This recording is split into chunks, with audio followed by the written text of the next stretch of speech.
folks, I'm John Whidden, and this is my friend Steve McLeod. We're coming from Halifax, Nova Scotia, and welcome to this Sonic Obsession. Today is part 2 of our 10 album choice of our favorite albums of all time. And as we said in part 1, this is a list, I think, safe to say for both of us, that can change from week to week. Anyway, this is what it is for this week, and I will turn it over to Steve. Steve? Thank you, John. My fifth album on the list, fifth favorite album, I wanted to get a more modern album into the top 10 because we tend to focus a lot on classic rock and that sort of thing. And then I realized this thing's almost a quarter of a century old. That's the most recent I've got. But anyway, it is OK Computer by Radiohead. This is the 20th anniversary issue, which came out in 2017, I think it was. 3 discs, beautiful package, great sounding album. OK Computer truly is one of my favorite albums of all time. I've played it a ton. It was a very risky venture by Radiohead. They had just, the previous album was The Bends, which was a very accessible and successful album with very much a sort of a classic rock sound. This, they were turning their backs on all of that, much the way Neil Young used to turn his back on things. It is dense, it's dark, and sometimes kind of jittery sounding, but it is a absolutely fantastic album, once again by Radiohead. It was moving away from sort of a guitar-oriented sound to something way more experimental. And it turned out to be, loved by the critics and fans. It sold almost 8 million copies worldwide. And it's just an absolutely fantastic album that sort of steered them into an even more experimental direction with the following album, Kid A, and then Amnesiac and everything else that followed. So, OK Computer by Radiohead. My number 5 choice is an album that I've already talked about very briefly. It is called Rock On by the British group Humble Pie. Love this group, love this album. This was the album actually that introduced me to the group. It wasn't their first album, but it was the first one I was able to get my hands on. Because you have to remember that many, many years ago, it was difficult to get a lot of albums on this side of the pond. This was released by A&M, as was the one previous to this, so it did make its way to me. I can't remember exactly how I got it, but I love the album because I think it's the best album Humble Pie ever did. It's got a really good mix of some really hard tunes, hard rock tunes, and some very melodic, softer tunes as well. The driving force behind this band was Steve Marriott, one of the great singers in rock and roll, one of the singers who's never really got his due.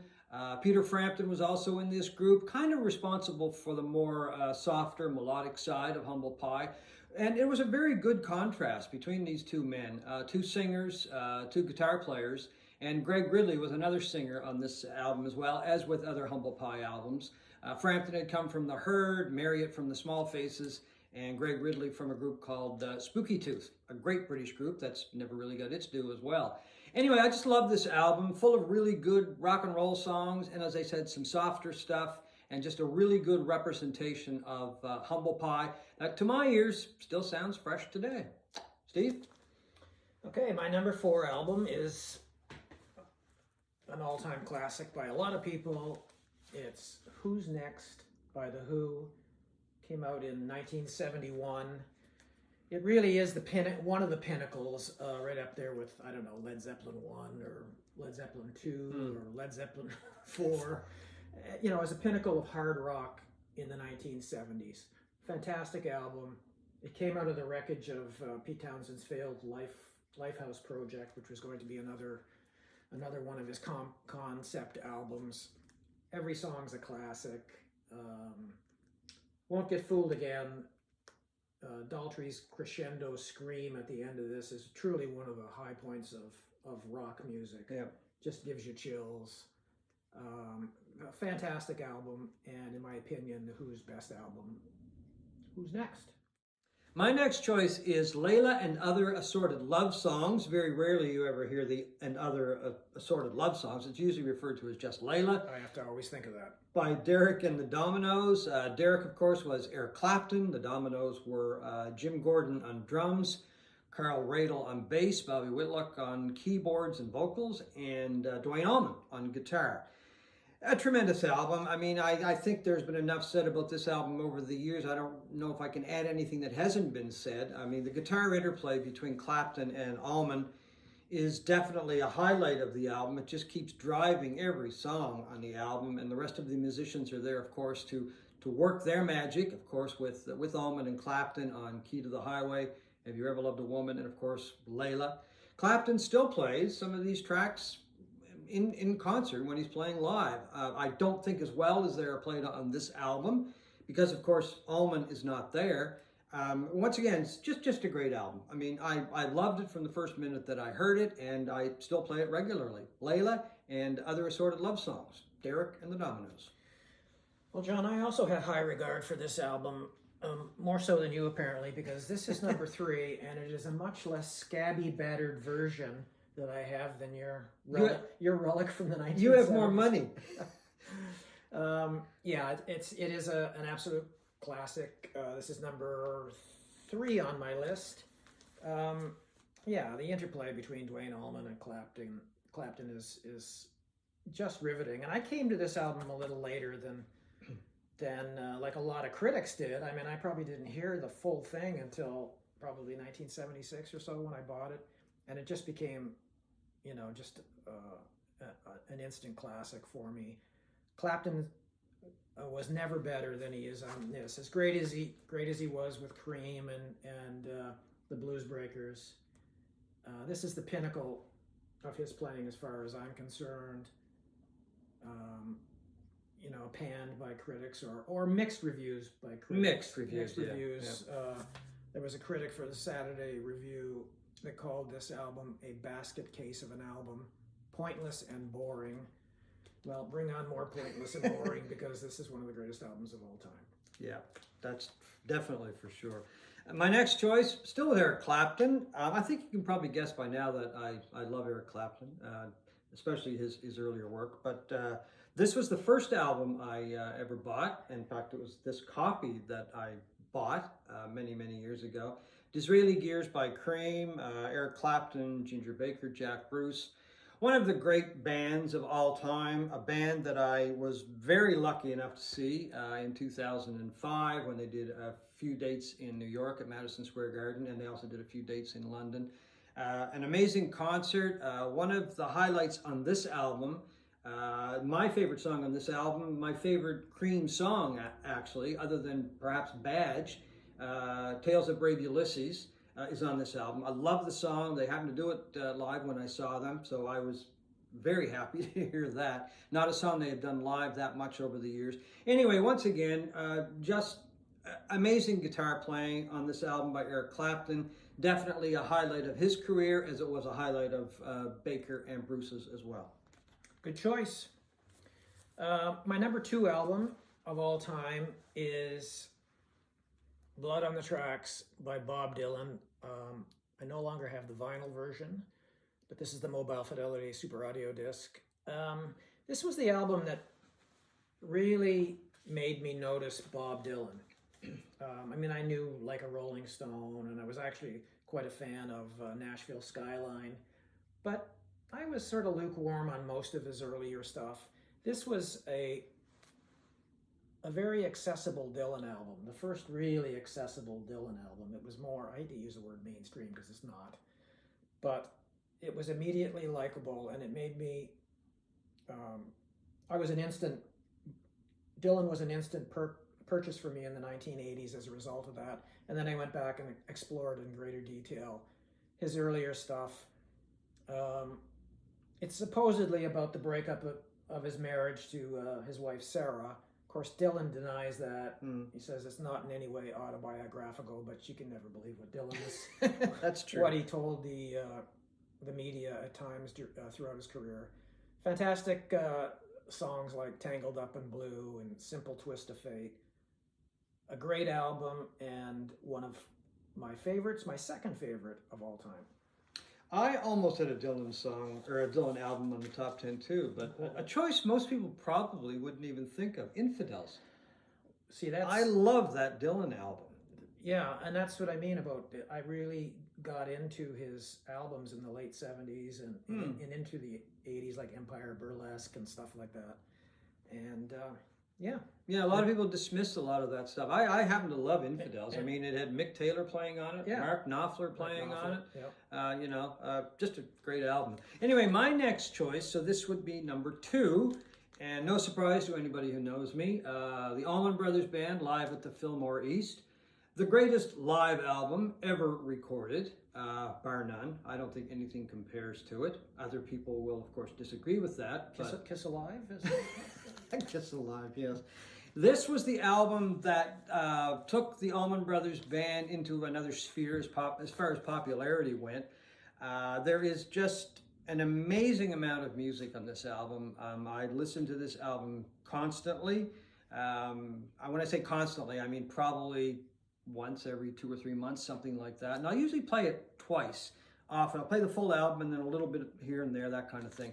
Not a bad track on the album. Some of the tracks are long, and that's an interesting thing because not a lot of albums actually came out with songs that were lengthy. So live albums gave bands that opportunity to kind of branch out and do a little bit of jamming and that kind of thing on albums. And that's what this album is all about. It's about the Allman Brothers just kind of spreading their wings and going for everything and every song that is on this album. There's a few shorter songs on it, but songs on here like Whippin' Post and You Don't Love Me, they just get the total show as far as that goes. The brothers are back and forth. The interplay, especially between Duane Allman and Dickie Betts, is just incredible. Right up there with the interplay between Eric Clapton and Duane Allman on Layla. Dickie Betts, unfortunately, doesn't get his due as far as guitar player with the Allman Brothers. Nowadays, back then he did, but for some reason over the years he's become forgotten, and I think that's unfortunate. But anyway, the interplay between Allman and Betts on this album was a true showcase for their talents. And the rest of the band was there as well, just chugging along and making sure that every hole was filled. A tremendous live album. In my opinion, the greatest live album ever made and the best album that the Allman Brothers ever made. Good choice, John. Now, my favorite album, my number 1 album of all time, has been my number 1 album since I heard it in the summer of 1972.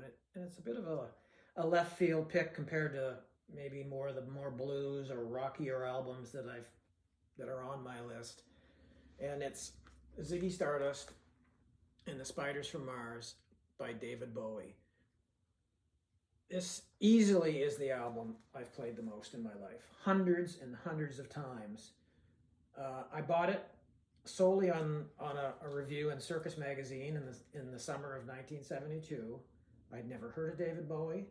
I rushed out to my local record store when I was living in Moncton, New Brunswick. They didn't even have a David Bowie section. Nobody had heard of David Bowie at this point. And I picked it up later that summer when I visited Ottawa. And I played it every day for probably 2 years at least, multiple times a day some days. So you wore that copy out? Yes, this is not that copy. Otherwise, it would look like one of John's. That's pristine. Like one of John's albums. Yeah, this is the 40th anniversary reissue that came with a DVD audio version and all that fantastic sounding. It is otherworldly, as you would expect from an album of this type. Bowie was very much a very mysterious figure. Knew very little about him. The only thing I'd read something was that he wore a dress on the cover of the British version of Man Who Sold the World. So he was a very flamboyant character, always changing. And this is just a perfect album in my mind, beginning to end, an album I've played the most, and will probably always be number 1. David Bowie's Ziggy Stardust.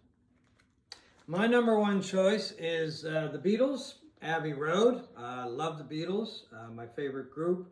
I love this album. Some will say, well, it's not the best Beatles album. I happen to think it is the best Beatles album. It's my favorite album. I don't want to get into an argument over Sgt. Pepper's or Magical Mystery Tour or Revolver, Rubber Soul, that kind of thing. I think this is just a brilliant album because it takes everything the Beatles did on all of their previous albums and it kind of brings it all together. There's experimental stuff on here. There's whimsical stuff on here. To me, it just is a brilliant representation of the Beatles from the opening track until the album ends. The album cover, of course, has become iconic. Not that the cover has anything to do with me being my favorite album of all time. It's just the music. It's just, to me, it's brilliant, as the Beatles were, and this to me was the Beatles' peak. Yeah, and the end suite, the suite that McCartney wrote, to close out the second side is really one of the great musical passages of all time. Absolute classic. John and I were lucky enough to have seen McCartney live a few years back, and just listening to that as he closed out that concert with that suite was just absolutely perfect. Yeah, brilliant concert, brilliant show.